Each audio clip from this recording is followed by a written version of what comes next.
One. Hello, divine, beautiful souls. This is Energy Speaks Podcast with your host, Katriel. This season, we are actually talking about the Zodiac Energy Empowerment Series. And I'm introducing each of the practitioners who are a part of this journey with us. And we're at Gemini Energy. So I am introducing Carrie Trubenbach, also known as Wisdom in Spiritual Circles. How are you today? You are a returning guest, and this is our third podcast together. Thank you so much for having me again. Really, this is Thank wonderful. It's a you. wonderful opportunity to reach people and to connect with you because I don't get to do that often enough. Yeah, it, you know, so Carrie Wisdom is such an incredible being. She's a musician. She's a psychotherapist. She's starting a retreat center in what is it? What area? Crystal River?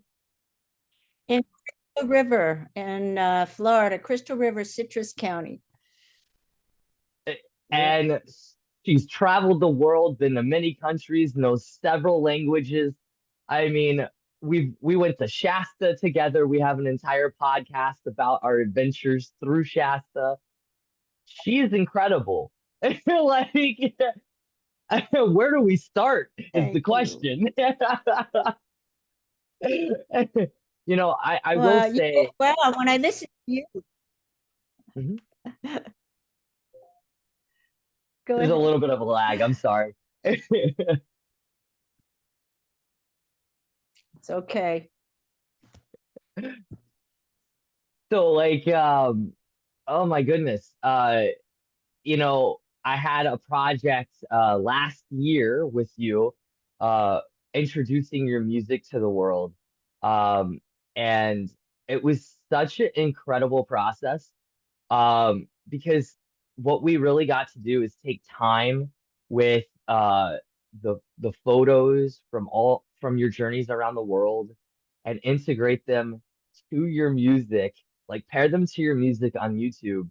And just the music itself um is so inspiring. I was wondering if you could share a little bit with us of the music side of you. Oh, wow. Okay. Sure. That's really, yeah, I hadn't expected that. Um, In the well, moment. I picked up guitar for the first, it's okay. I'm ready. Um, yeah, when I lived in Brazil, I was 17 years old. I moved down to Brazil as an exchange student for, I was there for over a year. And I picked up a guitar. Um, and I started playing guitar by ear down in Brazil. What's interesting is that my mother was a piano teacher and she was a organist and choir director. And so she even had her own radio show in Manhattan, piano radio hour on W something, one of those W's in the New York area. Um, and but as a child, so she would have me practice on the piano, but I hadn't developed an interest in playing piano yet. It was just something that was expected, and so I learned to play by ear the piano because instead of learning the notes and reading music, I would hear it and I'd memorize it by ear and I would play it by ear. So I never learned really how to read music on the piano. So there's only so far you can go without when you're cheating that way, just playing by memorization rather than reading. So when I picked up the guitar, I felt like, okay, this is mine. No one can tell me how to do this, you know?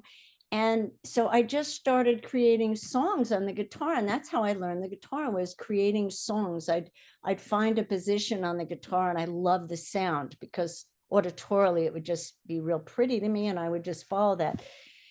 So I started writing music. And at first, when I was writing music, I was writing more like more activist music, more about like the liberation of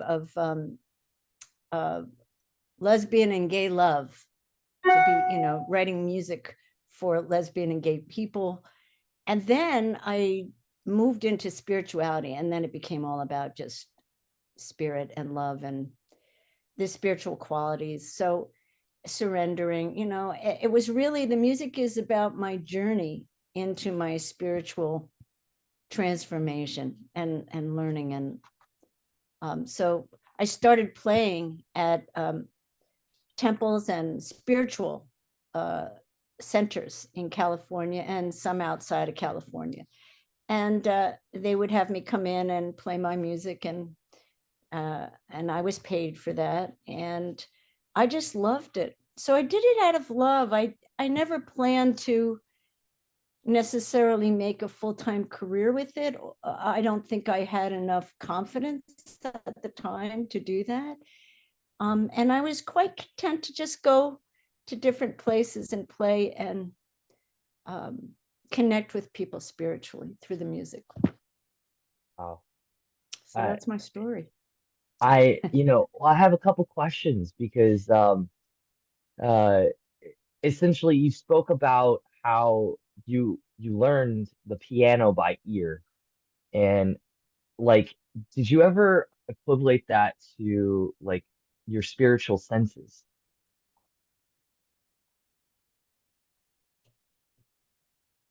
Well, it's interesting that you say that, because way before anybody else was doing it, I started doing my therapy with clients online.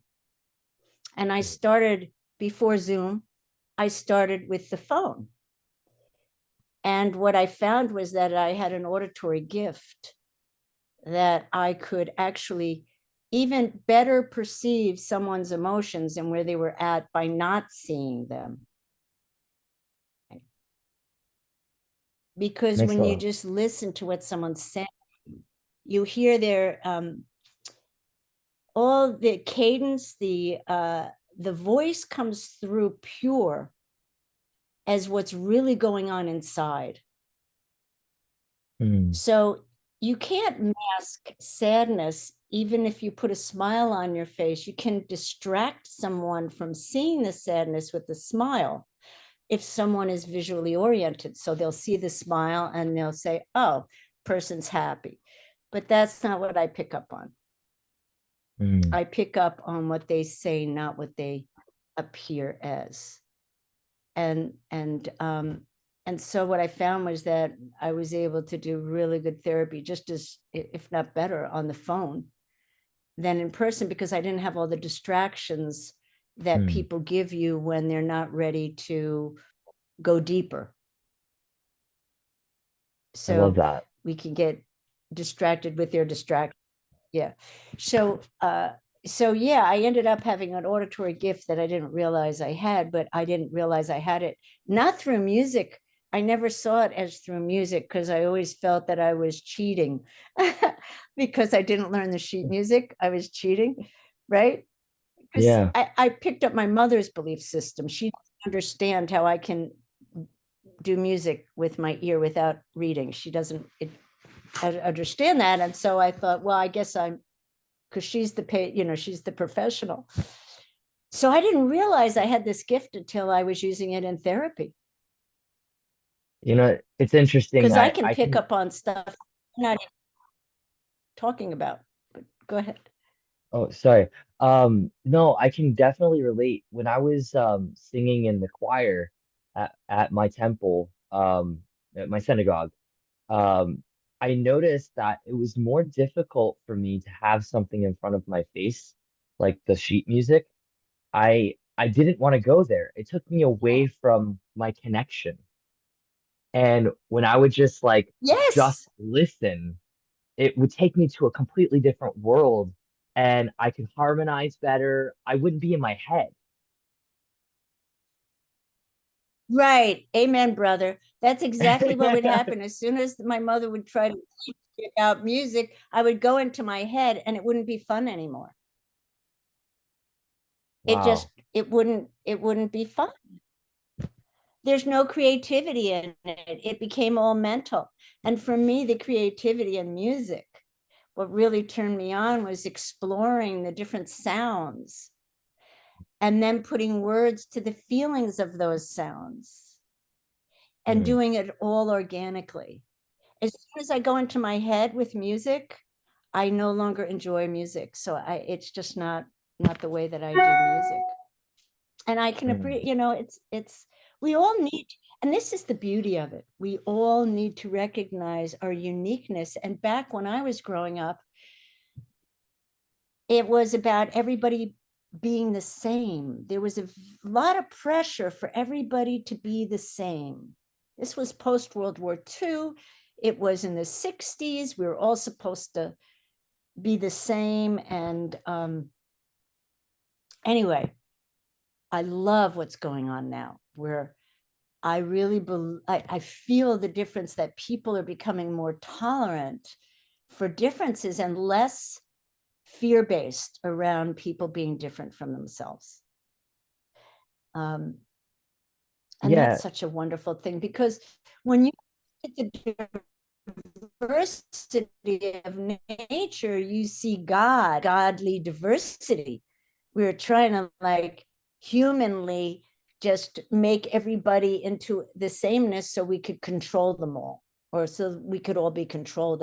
That's why I think it was going on. I mean, that's my belief, that it was a control issue.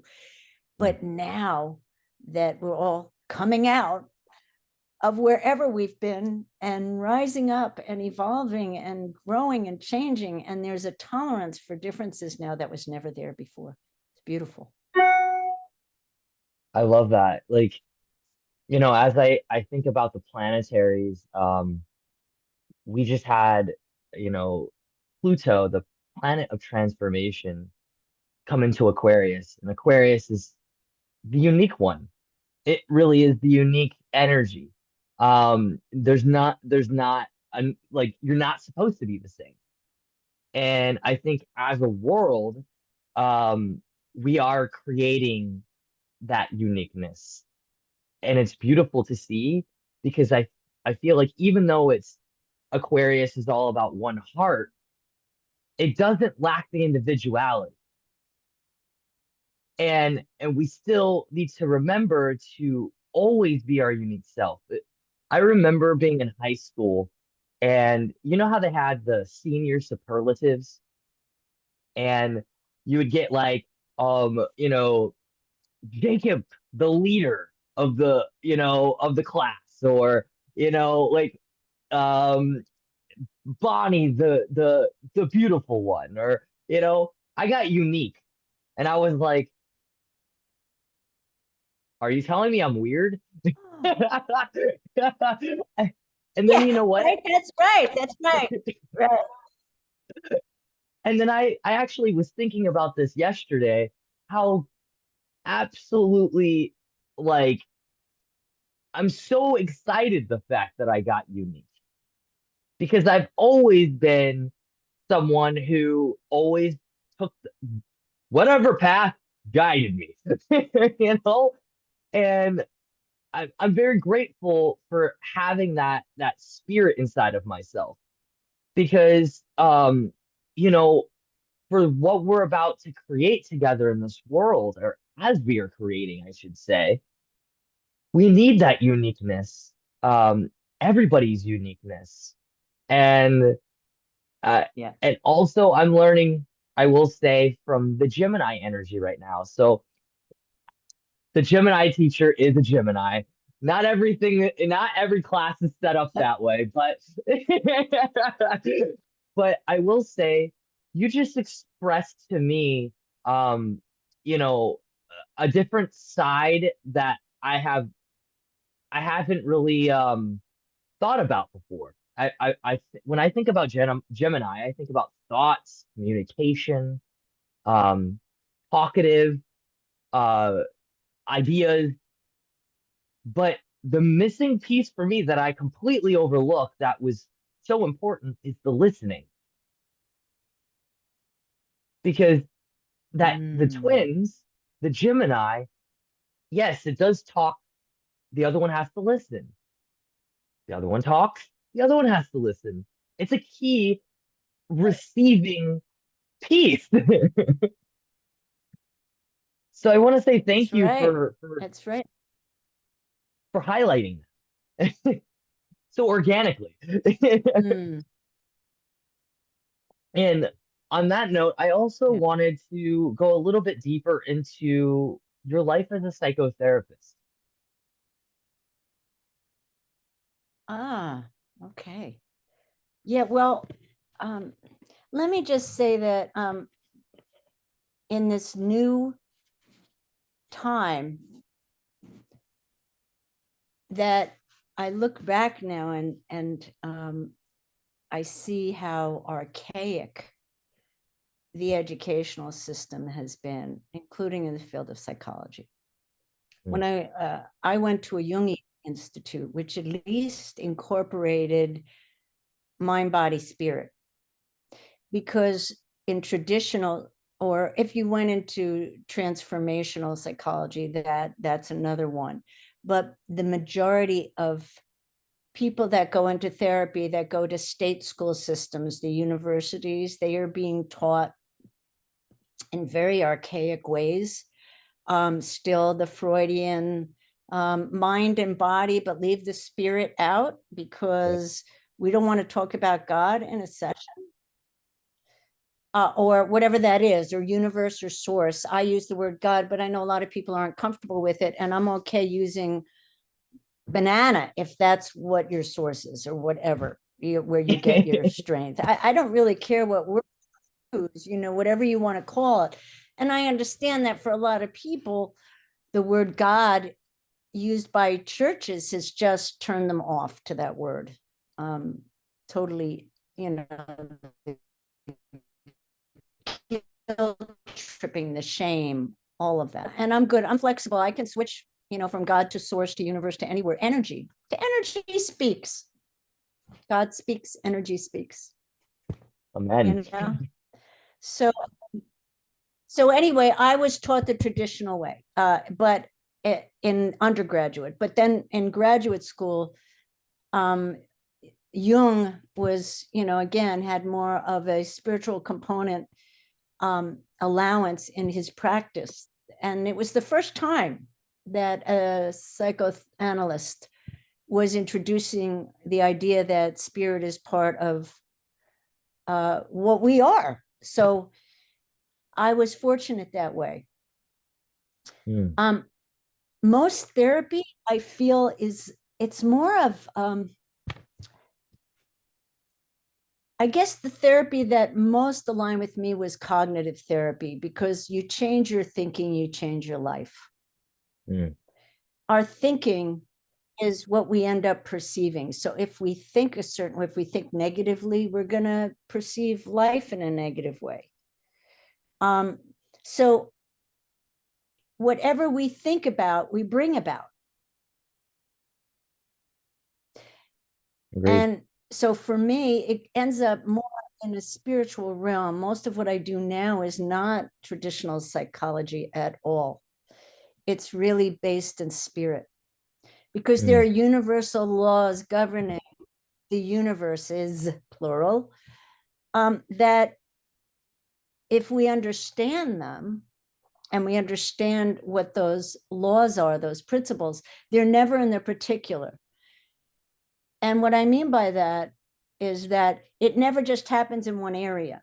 So if I'm experiencing lack and limitation, we think of that in terms of money, but no. When we're in lack and limitation, we've slipped back into that, an old belief on lack and limitation. We literally slip back into it, and it's in every area of our life. It's not just monetary. It's like there's not enough time, there's not enough money, there's not enough of me. I'm not enough. There's even the I'm not enoughness. That's the big one. That's the biggest one of all. So for me, you can't start to do any healing as a therapist from an egoic place. And the mind represents ego, and it represents male energy, represents. So, and the heart represents female, and but it really doesn't matter. What matters is that the ego is a mind tool, mind mechanism. The machinations of the ego work through the mind, they don't work through the heart. Compassion works through the heart. Truth works through the heart. So as a therapist, to stay in the mind and just tell people process their trauma, to me, unless you're going to actually help them to release it and empty out an old belief and allow a new belief to come in, replacing it immediately, the old belief will boomerang right back in. So if you feel like you're stuck, and no matter how hard you try, you're still stuck, it's because you haven't replaced it. You can't empty the cup out without filling it up with something else. Otherwise, the old belief goes rushing back in. The old water goes rushing back in. Truth. So cognitive therapy, which is what I utilize, but it's really mixed with the spiritual principles. And that's when I saw, by the way, that's when I saw real change. And I'm talking about miraculous change. I'm talking about this year alone, they were so disabled with depression and other things that they couldn't even work anymore. And in 3 months, they were back to work. It really works when you work with spirit, because if you're trying to teach self-love and all you're teaching is the ego, then all you're doing is strengthening the ego. You cannot find self-love through the ego, because the ego is not about love. The ego is about illusion. The ego is the part of us that basically beats us up, and the self-criticism, all of that, that's the ego. Shame, guilt, that's always of the ego. That's never of spirit. So in order to learn about self-love, which is what we are all seeking in therapy, to get rid of the suffering and the pain, and to be able to get to a place of joy, which we can only get through self-love. So we have to find out who that self is. If you're trying to love the ego, it's not going to go anywhere. You're going to be in therapy and you're going to say, why isn't anything changing? It's because you're trying to get your ego to love you. The ego, that's not the ego's job. Once you understand your spirit having a human experience, then you can love through spirit. But the brain is not about love. The brain is a CPU unit. Its job, just like any organ, is already programmed. Its job is not to love. It's a problem solver. The heart is the place of love. And that's where spirit communicates. And that's where compassion is. So we have to get out of our head and go into our heart, which is completely opposite the way we've all been raised. Completely opposite.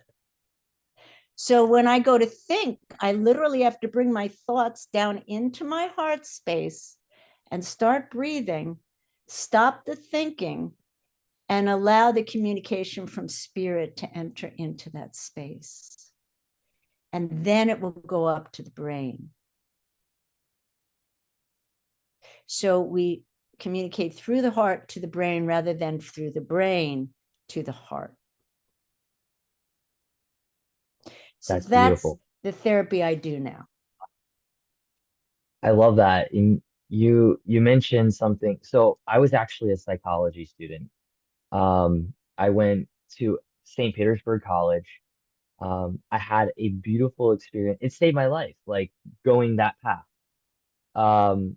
And the teacher that I had was a very spiritual woman. And even though we were being taught, like biopsychosocial, and she had to teach on that because she was part of the public school system, essentially. She still, like, always added that piece of spirituality in there, slightly, ever so slight. And And I feel like that's what actually changed and shifted a lot for me. I mean, I've always been a very spiritual person, so I don't feel like I would have received any of that information very well if I didn't have some of that component there. And but when I got into university, I did my 2 years and got into University of South Florida. They did not do that. It was like a whole different world. I said, did I just walk into a psychology like program that like is like night and day? And I didn't connect with that. I was like, can I do Spanish instead? Like it was the most like ridiculous thing because I was like, I feel like I'm fighting my being with what they were teaching. And it was almost like I felt like oh, my soul was being split in a way. I actually got more out of Yeah. criminology class.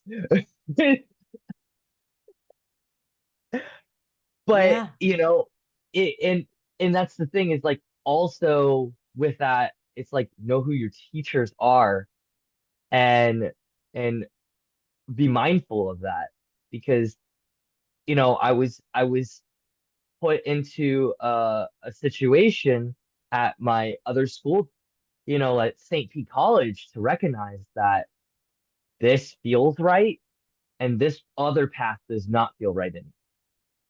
And so Hmm. I decided to take that, you know, still take everything that I learned and and do it in a way that connected deeper and connected to source, connected to God, you know?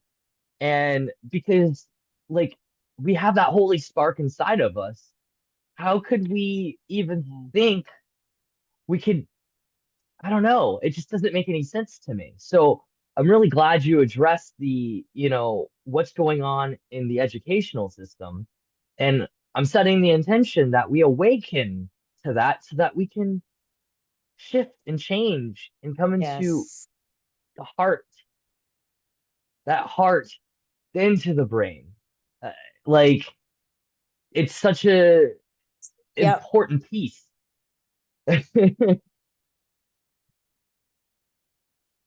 It You is. It's know, very important. yeah. And I wish It's the way that we connect. oh, go ahead. Sorry. Oh, go ahead. No, go ahead. No, go ahead. You finish.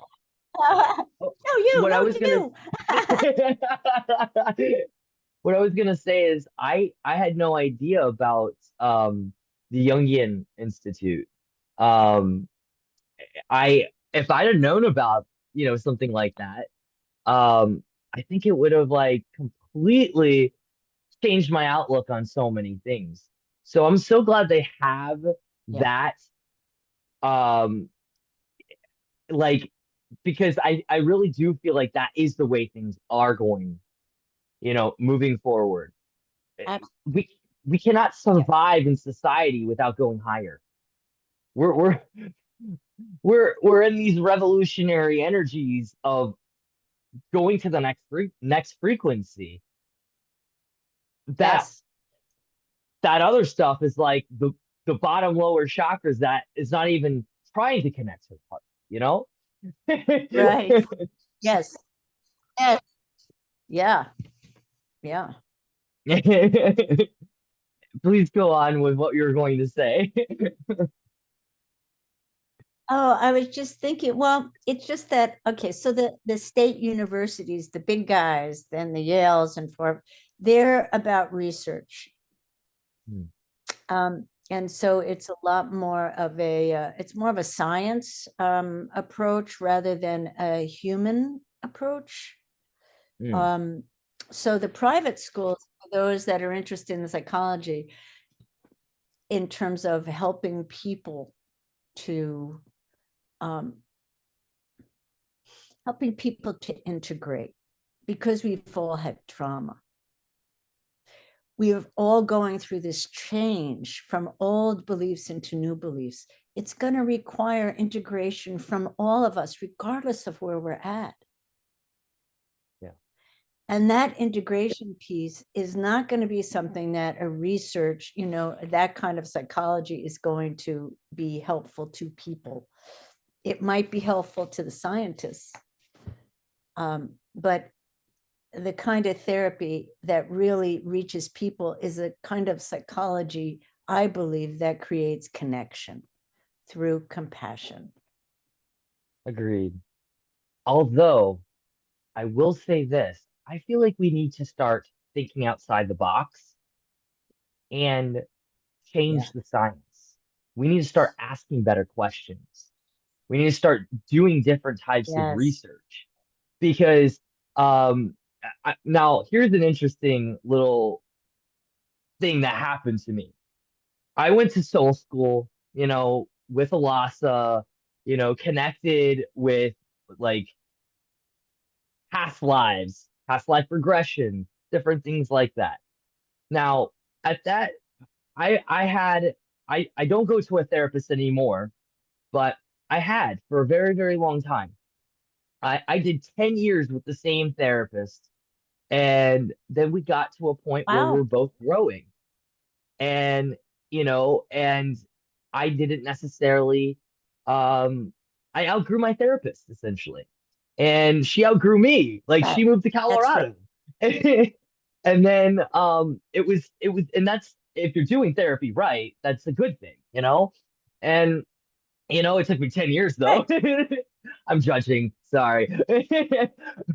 But but then I got to a place No, where let things me got just really tell you one thing, one thing. yeah, yeah, absolutely.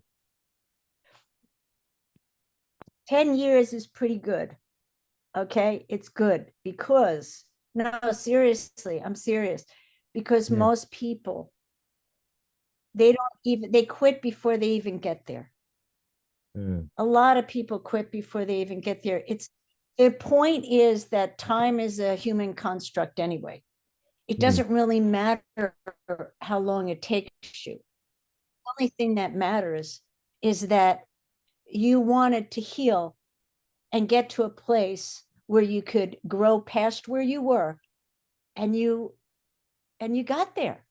That's the only yeah, thing that matters. This time element that we use against each other, against ourselves, you're taking too long, that kind yeah, of stuff.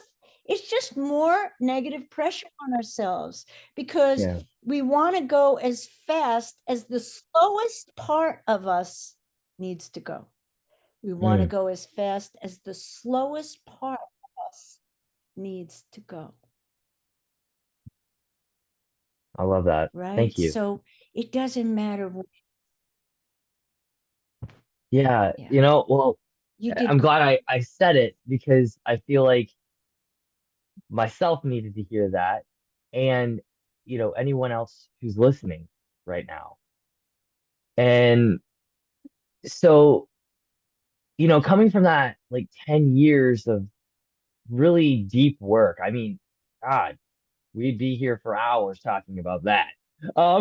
Years actually, because but I got to the point where everything was a little bit more sped up, right? Of course, quantum healing with a lot of stuff. And I also was going through a divorce at the same time. And then I Oh, got to a point where I was like, you know what? I actually do need a therapist right now. I just need to talk out my thoughts and sit down and shift some stuff. Well, I went for about a year, and then about probably a year and a half in, I was almost like, I feel like I'm outgrowing my therapist again. Like there's something that's not necessarily quite working. But then out of nowhere, I happened to be like, she said something like EMDR. And I was like, what's that? And so I I said, like I asked her about it and she said, this is like you go into this kind of trance thing based off of a light bar. I guess they do it in different ways now, but it's an rapid eye movement, kind of hypnotic. that's right. And And Right. what was really interesting is I started doing this therapy because that is actually what I really need. That was the tool I needed at that point in time. And I was so grateful that I got to the point of, I need more. I need something different. I was acknowledging that. And I started to ask the right questions. And when I was in a therapy session, the reason I got into this particular thing is because of this moment. Started doing the therapy, and I'm going back into a past event that actually led me to a past life regression. Now, my therapist had never done a past life regression ever before. Okay. But she held space for one as I was going through this EMDR treatment. And the event, I have a very strange Oh, memory. I can even remember things when I was a baby. It's like an energy for me that I can see myself out, like see my soul essentially, and witness my human experience. And so I don't talk about this a lot, but this is probably the first time I'm ever saying this publicly. I was able to hone in what was connected to that traumatizing um, event when I was a baby and what that was connected to in a past life. wow. And she was like, Whoa. what just happened? And I was like, because I was going through soul school, somehow I was able to be able to go there. And this is what I'm talking about Mm, with research is we need to start looking at different types of research because we're starting to go as a society deeper and deeper as we're learning these different quantum tools that have, where mm. they've always been here, but we're now tapping into them. And so when we Right. start That's tracking the research on this, I feel like we're going to see a whole new world. Like the science can actually assist us in this. We just have to get on the same page.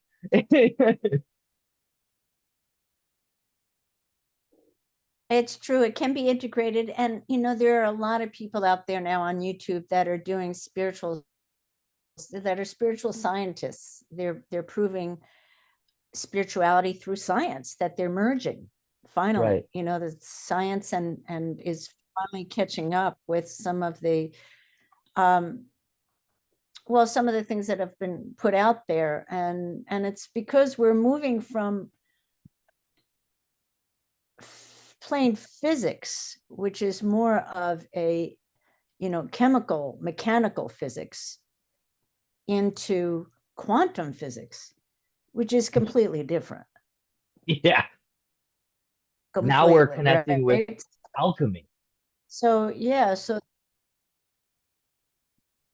yeah, exactly. Yeah, it's an amazing time of change. Yeah. Amazing. And a lot of, it's amazing. And I think that what's happening now, especially I heard this month, we're going to be getting a lot of downloads, um, light energy downloads that are really helping us all to wake up and help us to integrate, because it's one thing to know this in your head, and it's another thing to feel it and experience it.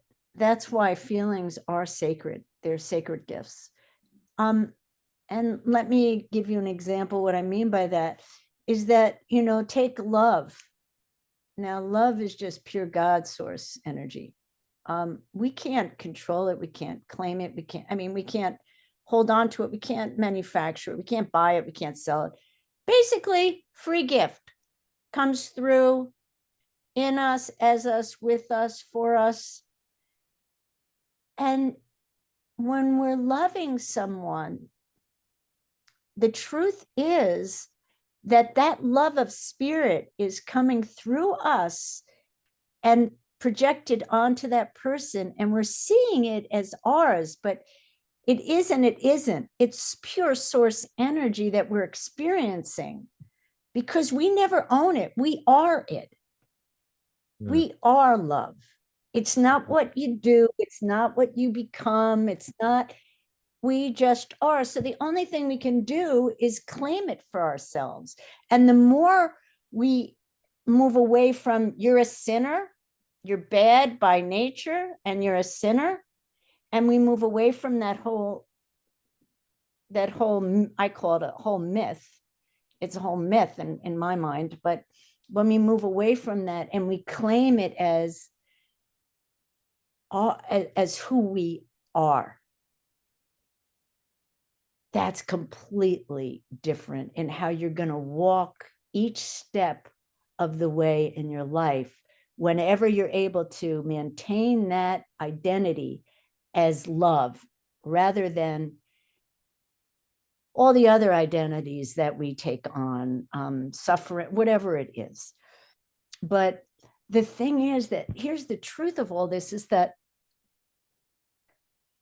we need to be teaching this to children at a young age. You know, I taught in the university. What's interesting is that I was hired by a Pentecostal university to teach a graduate program in psychology. They just opened up their graduate program in a Pentecostal university, and I was teaching. And by the way, I was never Pentecostal. And at that point, I already, I was no longer a born again Christian or doing that whole thing. But I would bring into the class as often as I could just spiritual truths that were undeniable, whether you're a Christian or Muslim, it didn't matter. You know, it's like thou shalt not kill. I think it's just across the board in every religion. So it doesn't really matter what you are if you're teaching the principles. Right. Right. Values. But what was really interesting is, yeah, but as long as people feel that they are not enough, meaning they're sinners, they're not enough, it's really hard to rise up to the occasion of like, if we are to be creating peace on earth, then we need to claim peace inside of ourselves, which means that the wars, internal wars that we have going on inside our heads, the battles that we create inside our heads or that are in our heads, maybe not even self-created, they could be ancestral, who knows where some of these thoughts come from. But if we choose to listen to it, it's going to be one thing. If we choose to recognize it, that we are not our thoughts, and we allow ourselves to not judge ourselves, but just release those thoughts as not who we are, we're much more likely to step into that grace, into the love that we are. Yeah. And claim it. Amen. Than if our identity is one of unworthiness. Amen. So, oh, yeah. Go ahead. And it's hard to do that because these are all beliefs. All beliefs are like, you know, the first 7 years of your life, imagine the first 7 years of your life, you're talking about when you were a baby. The first 7 years of your life, everything that happens to you, you perceive that as truth. You don't have the critical thinking skills yet to question it.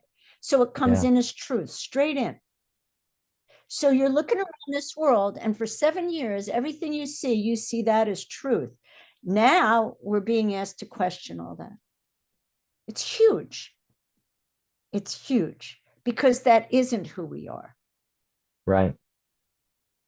And it's I like agree turning with yourself you. inside out in a way. Yeah, it's just phenomenal what we're doing. And yeah. Oh, there's a little lag. I didn't quite hear on them. just the bravery. Yeah. Well, I was just thinking about the bravery it takes to come here. When we heard the calling, and those of us who came, there are a lot of people that don't. This is the hardest training ground. This is the hardest school, the most challenging school in the universe is Earth. And Earth we chose school. to be here because what we learn in one what we learn in one lifetime on the Earth is equivalent to maybe hundreds of lifetimes other places. It is just like fast place. This is the Yale, the Princeton of all the schools, you know. This is it. This is the Harvard of all the schools, of all the planets. And we chose, we signed up for this. Do you see how courageous you would have to be? Right? I mean, I used to tell myself, what were you thinking? Right? What were you thinking? Oh man. And for those old souls, they're like, we're coming back again. We're gonna do some more growth. We're gonna build a monopoly, an empire here. Again and again.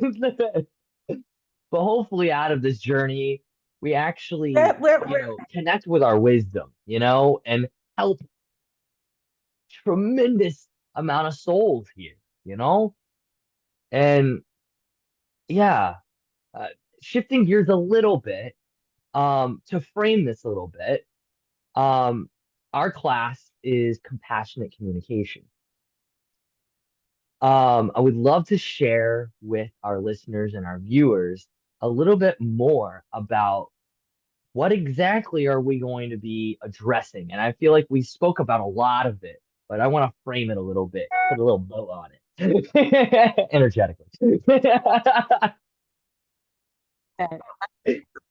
Gotcha. I'll try to make this as pretty as I can. You know you're good. With the bow.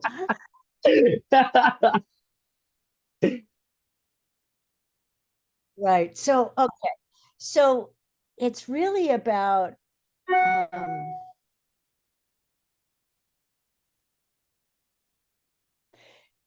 it's really learning about what is compassion, because we tend to think of compassion in humanistic terms. And we confuse it with peace. We confuse it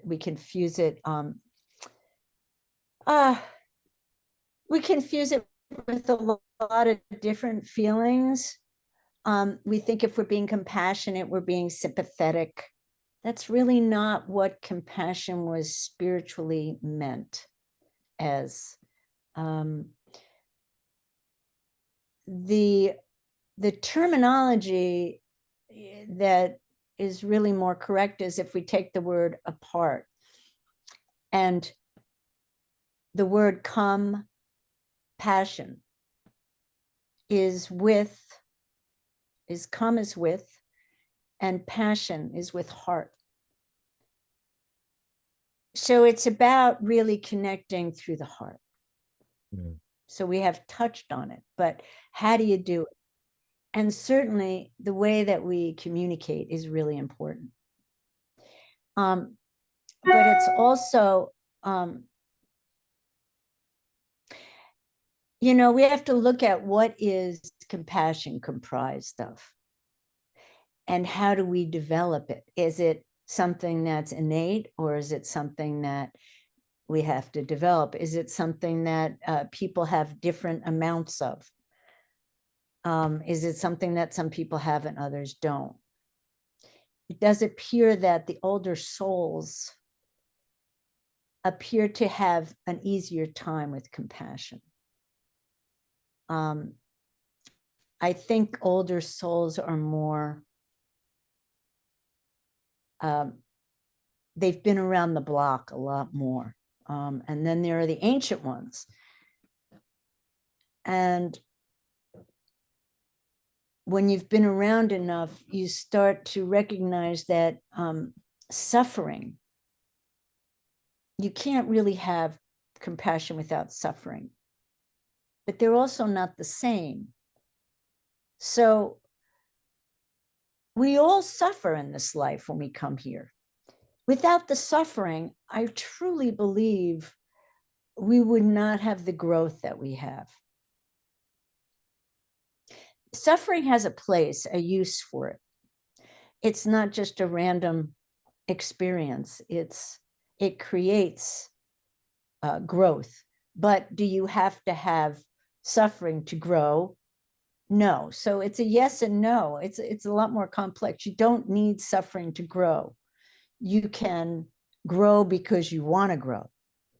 You can grow because you're motivated to have certain capabilities that you know require a shift in frequency and a shift in energy and a shift in, for example, as long as you have the I'm not enough and I'm not worthy, and you have that belief system, it's going to interfere with your abilities to expand, because you could only expand as much as you're able and willing to release those beliefs as they come up. And it doesn't mean this is, I'm not a purist in anything. So it doesn't mean that you have to get this down 100% in order, it's not like that. It's just it's a gradual process. And the more comfortable you are with your own suffering, your greater capacity to connect with people when they're suffering, but connect in them, not in a way of pity, not in a way of, oh, here, let me fix you, let me help you, but in a way that sees past the misery, because God, in his compassion, her compassion, its compassion, never sees misery. Love does not see the misery. Love sees past that. And so there's something about embracing it all, but not staying stuck in it. So it's not embrace the suffering and stay stuck in it. No, it's just embracing it as you would embrace joy or anything else. And as you do that, you move through it and past it. It's what I notice is that people who are not able to contain their own suffering, who are not able to sit with their own suffering, are not able to be with their own suffering, they cannot be with other people's suffering. So it's going to be difficult to experience compassion for others, because you're going to want to shift them out of that suffering as soon as possible so you can be comfortable. And you can see that with people. If you talk about your feelings and what's going on, you will find some can sit there and listen. Like you said, half communication is listening. And compassion requires listening. So you have to build up those listening skills. So there are layers and layers of this, because if you don't develop the listening skills, you really won't be able to go deep or connect. You'll be looking for distractions to get away from the uncomfortableness that comes up in you, because you're not able to contain and be with your own feelings. Feelings are the crux. They are the most important piece of this shift. They are. It's going from the head to the heart. It's going into accepting all feelings without judgment and getting comfortable with that. So when fear comes up, it's so easy to berate ourselves when fear comes up, because we know it's not good for us, blah, blah, blah, blah, blah. But it has to come up when it comes up, and it has to be allowed and looked at and explored and then released. And when you go through that process, it won't swing, it's like a boomerang. It won't boomerang back.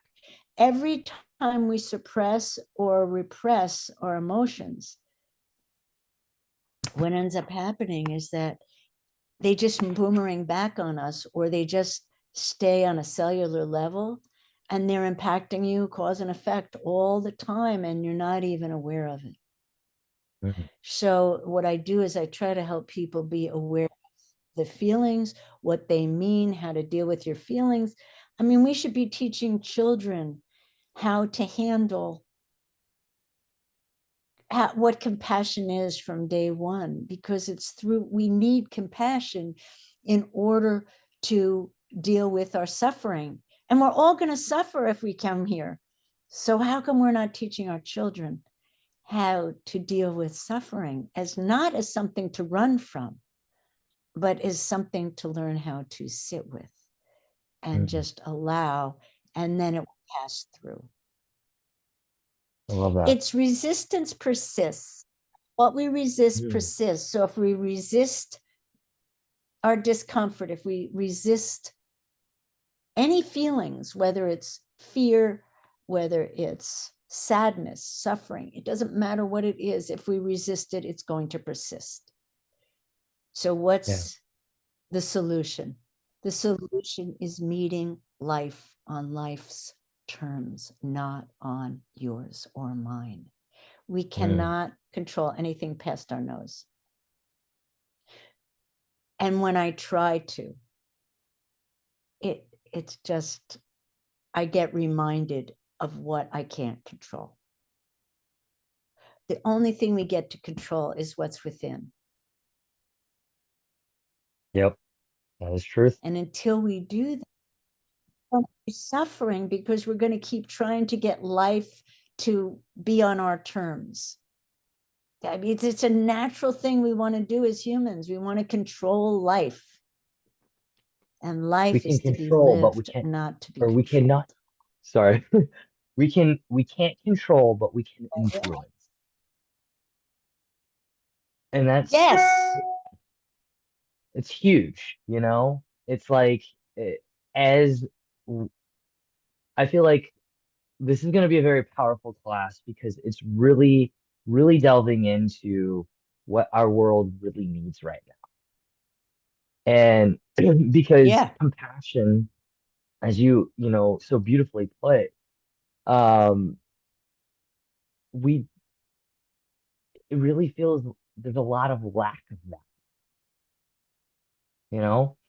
And Yeah.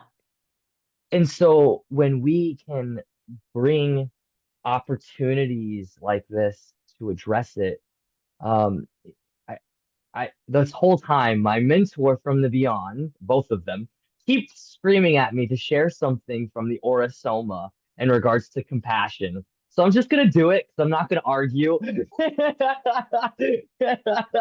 Real life channeling going on. Um, so from the Aura Soma perspective, Excellent. Aura means light, Soma meaning body. So it's essentially color. In the Aura Soma, compassion is connected to the color coral. And the color coral has different colors within that. It has the pink, which is actually red. Red is the groundingness, it's the root, and that the other color that's connected is actually gold. And that gold is our wisdom. So we have the heart and we have the soul. We have literally the love of wisdom. And I feel like you put that so beautifully in there. And if someone really wants to connect with color, you know, we can start wearing these colors more, bringing that into our awareness. Different tricks, you know, and that's a way we can influence, you know, right, and address it. It's all coming through right now, like kind of cool. But you know, it's like good, honor it. I'm really excited for this class because especially with everything going on, this is a moment. I mean, I was just having a conversation with my dad last night, and you know, every family has difficulties. And and so what I've noticed though is our communication has been better. We're able to share our feelings with each other. That's huge. And so Yes, I that I is said to my huge. dad, yeah, like before it was just yelling, screaming. That's it. Like no listening, just output. But now there's this state of awareness of like, all right, I'm not happy, but why am I not? How can I make a list and address these different things with someone else and say, this is my concerns. Like, I feel like I can't take up space, or I feel like I can never go anywhere. Like you speak all those, negative things out there to empty the cup, get it out of your system, right? Rewire it so that because essentially most of the time when you're talking to someone, at least from my experience, they're having the same type of thoughts going on in their head of like all the can'ts and things like that. And you finally get down to what the actual root is. And it's like, oh, okay, so you're having that problem too? Okay, now let's see each other and let's meet in the middle. And then we're not suffering Right. anymore. Right. So That's right. You're not, go ahead. yeah. Yeah, I just thought of a conversation I had with a client yesterday. Yeah. And they called up and they were going through this long list of why they were broke up with their partner of 8 years. And they were going through this long list, and I'm thinking, none of these are reasons to break up with somebody. And she was totally unaware. It turned out the reason why she was upset and left, and now they're going to be getting back together. But it was because she was not able to get in touch with her feelings, that after all this time, he still hasn't asked her to marry him. And so she feels like he's not really committed to her. She was so disconnected from that it wasn't until we started talking about it that she realized that behind all this picking at him, when we start picking at somebody, we start looking at, like, he doesn't exercise enough, he doesn't eat right, whatever it is, those are never reasons for breaking. It's always communication, and behind the communication are feelings that have been withheld, feelings that have been not talked about, not dealt with. And so they build up as an energy speaks, and it does. It really does. So that energy just got bigger and bigger, but she didn't understand where it was coming from. And once she understood what it was that she needed from him and wanted, and what was really going on, which was not what she thought, then it just cleared everything up. And she was able to go to him and talk to him about it, which is a beautiful thing. So sometimes, we think we're so in our head about stuff that what's really going on, we can't even get to it without the help of somebody else who can see past it. That's all.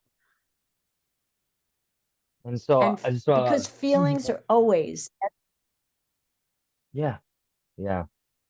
So I just want to say thank you so much. And like, for someone who really wants to go deeper into accessing their emotions and being able to communicate them with your loved ones, with the people around you, and even at a bigger scale, um, please come to the compassionate communication class with Carrie Wisdom Trubenbach. Carrie Trubenbach Wisdom. There we go. Sorry. I don't know. Maybe I'm dyslexic or something. And that class will be on Tuesday, February 27th from 6:30 to 8:30 p.m. Eastern Standard Time. Uh, Online, you'll be able to see the different time zones, or you can do the math if you're somewhere else around the world. And I just want to do a quick, little explanation of what the Zodiac Energy Empowerment Series is. So, for someone who may be new listening, the Zodiac Energy Empowerment Series is a um 12-week experience through the Zodiac energies. And how we do that through different activities. And so we're going in a specific order because we're essentially being able to connect with these different energies to co-create with the universe. And each zodiac has its own specialty to it. And so when we connect with it in this order, for instance, where we have been thus far is with Scorpio, setting the sacred space. We start there. We have to set the sacred space in order to transform our lives. And part of that is we have the chaotic energies around here. We have the zero energy, which is the boundary. Boundaries are important to be able to have the sacredness in this space right there. But then we start adding ingredients. The ingredients, love, leading with our heart for Leo. And that, is really important to start with. Then the second ingredient, which is the the soul. It is the feelings. It is the vibration we're creating in this world. And those feelings are vibrations. And they're connected to moon-like energy. So we really connect with the moon for moonology and our empath self, empathy.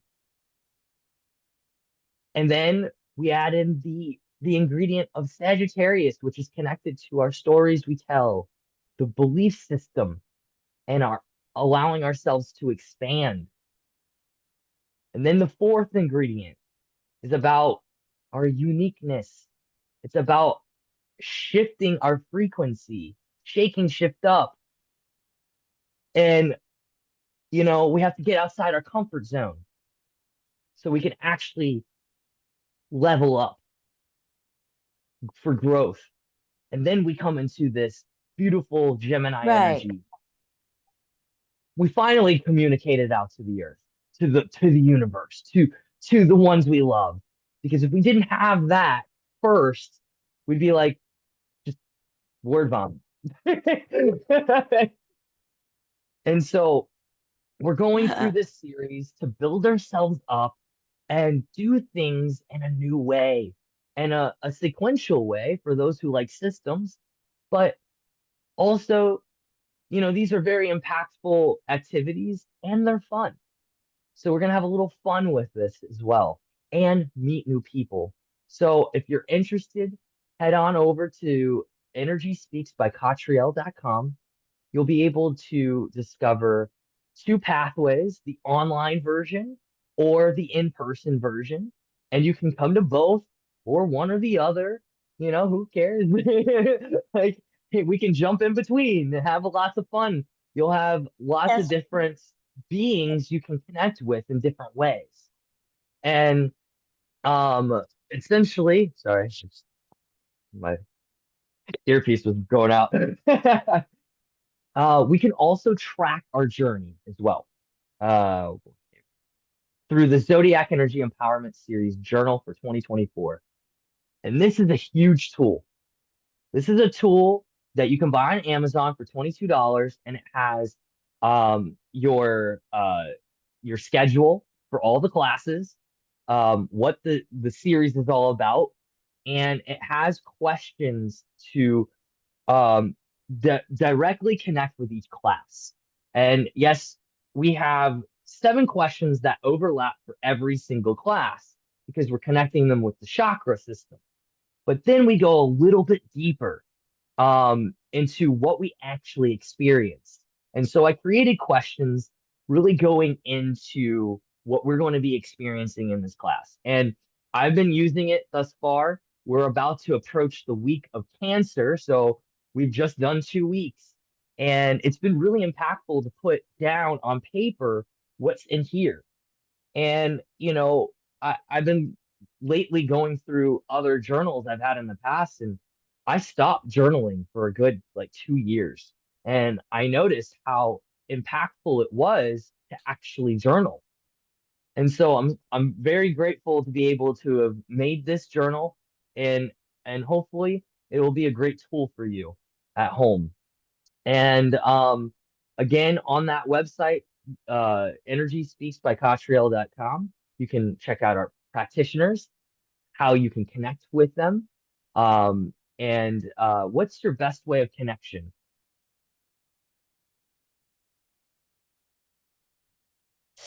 Well, I guess really I'll leave my email address and my phone number. Those are the two ways. It's C for Carrie and Trubenbach, my last name, Trubenbach